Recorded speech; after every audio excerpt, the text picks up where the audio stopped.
नमः पार्वते पते हर हर महादेव काल हर कष्ट हर दुख हर दरिद्र हर हर हर हर महादेव। हर हर महादेव। मैं धनंजय उपाध्याय आप लोग का तहे दिल से स्वागत करता हूँ छोटू की ज्ञान कहानी में। आज हम शिव पुराण का विशेश्वर संहिता का 5वां अध्याय जानेंगे, जिसमें ये जानेंगे कि शिवलिंग का प्रचार पृथ्वी पे कैसे हुआ और कहां से शिवलिंग पूज्य माने जाने लगा। श्री सूर्य बोलते हैं, हे ऋषियों, श्रवण कीर्तन और मनन में अशक्त प्राणी जिसके पास अभी के डेट में टाइम नहीं है, दुनिया के भाग दौड़ में व्यस्त हो गया, वो व्यक्ति लिंग बेर या शिवलिंग की स्थापना कर उनकी नित्य पूजा करे तो वह संसार सागर से तर जाता है। तब इस पर मुनियों ने कहा, यह कैसे? बेर मात्र में सब देवता पूजे जाते हैं और लिंग रूप में महादेव जी ही क्यों? तब श्री सूर्य ने कहा, हे ऋषि मुनियों, यह स्वयं महादेव जी ने मुझसे कहा है, किसी अन्य व्यक्ति ने नहीं। और मैंने गुरुमुख से भी यही सुना है कि शिव जी को ब्रह्म पद्धति प्राप्त है, अर्थात शिव जी निष्कल्प अर्थात कला रहित और कला सहित है। इस कला सहित और कला रहित लिंग की प्रधानता है, लिंग की ही प्रधानता है, परंतु ये सभी कलाओं से युक्त है। इसीलिए शिव को साकार रूप में बेर स्वरूप और निराकार रूप में लिंग स्वरूप पूज्य माने जाते हैं। और इस संसार में निराकार रूप भगवान शिव का ही है, किसी अन्य देवता का नहीं। इसीलिए पृथ्वी पर इसे दोनों रूपों से पूजा जाता है। यही कारण है कि भगवान शिव को ब्रह्म तत्व का ज्ञान है और ब्रह्म पद्धति तो केवल भगवान शिव को ही प्राप्त है। इसलिए वेदांत सार ओम प्रणव के लिए संत कुमार जी ने मंद्राचल पर्वत पर नंदिकेश्वर से यह प्रश्न किया था। नंदिकेश्वर अर्थात भगवान शिव के वाहन स्वयं नंदी जी महाराज।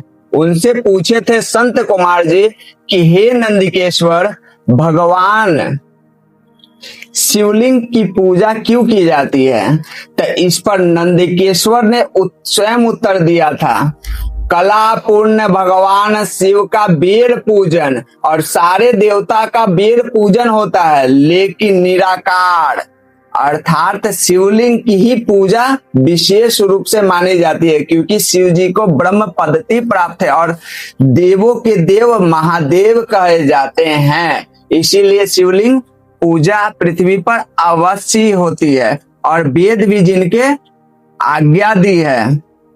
इस पर संत कुमार जी कहते हैं, लिंग, हे नंदिकेश्वर जी महाराज, लिंग बेर की उत्पत्ति कहां से हुई? तब नंदिकेश्वर ने कहा, पूर्व काल में जब ब्रह्मा और विष्णु में युद्ध छिड़ गया और उनके बीच में भीषण युद्ध छिड़ गया, आकाश गरजने लगा, पृथ्वी डोलने लगी और समुद्र उफान मारने लगा।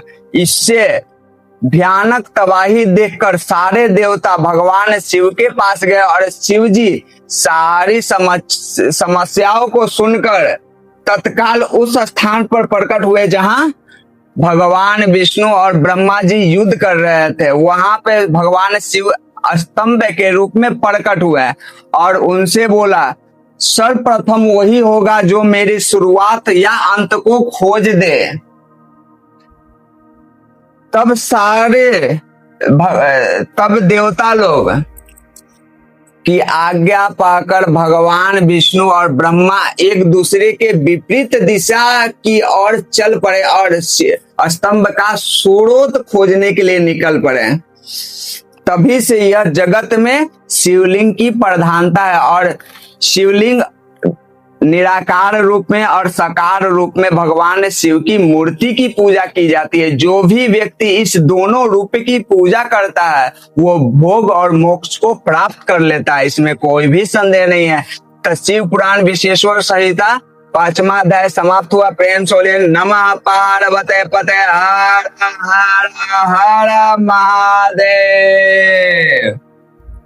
आज मैं आप लोगों के सामने एक शिव जी का विशेष मंत्र लेके आया हूँ। जो शिव जी को अति ही प्रसन्न करने वाला मंत्र है। तो आप लोग हाथ जोड़ लेंगे और मेरे सामने दोहराएंगे। हे आशुतोष सुशांक चंद्रशेखर मौलि चिदंबरा, कोटि कोटि प्रणाम शंभु कोटि नमन दिगंबरा, नवीन काले ओमकारे अविनाशी, तुम ही देवादिदेव महादेव, जग जग परलय करता शिवम सत्यम सुंदरम, नरिकार स्वरूप कालेश्वर, महायोगेश्वर दयानिधि दानेश्वर, जय जटाधर अभयं कर, शूलपान त्रिशूलधारी अवगरी बागंबरी, जय महेश तिरलोचनाय, जय विश्वनाथ विशंबरा, कि नाथ नागेश्वर हरो हर, पाप साप अभिशाप तम, कि जगत पति अनुकृति भक्ति सदैव तेरे चरण हो, कि क्षमा हो अपराध सभी जगती जगदीश्वर, कि जन्म जीवन जगत का संताप ताप मिटे सभी, कि ओम नमः शिवाय मन जपता रहे पंचाक्षरा, आशुतोष सुशांक चंद्रशेखर मौलि चिदंबरा, कोटि कोटि प्रणाम शंभु कोटि नमन दिगंबरा। इस मंत्र को एक बार स्मरण या सुन लेने से, पढ़ने या सुनने से जीवन के सारे पाप मुक्त हो जाते हैं, इसमें कोई भी संदेह नहीं है। ऐसे ही रोचक कथाओं को और पुरानी कथाओं को सुनने के लिए हमारे चैनल पे बने रहे और लाइक करें, सब्सक्राइब करें, शेयर करें। आपका एक लाइक और एक शेयर हमारे मनोबल को बढ़ाता है, जिससे हम और भी कथाएं आपको सुनाएंगे। जिस आप लाइक करें और अपनों में दोस्तों में शेयर करें, जिससे हमारा मनोबल बढ़ पाए।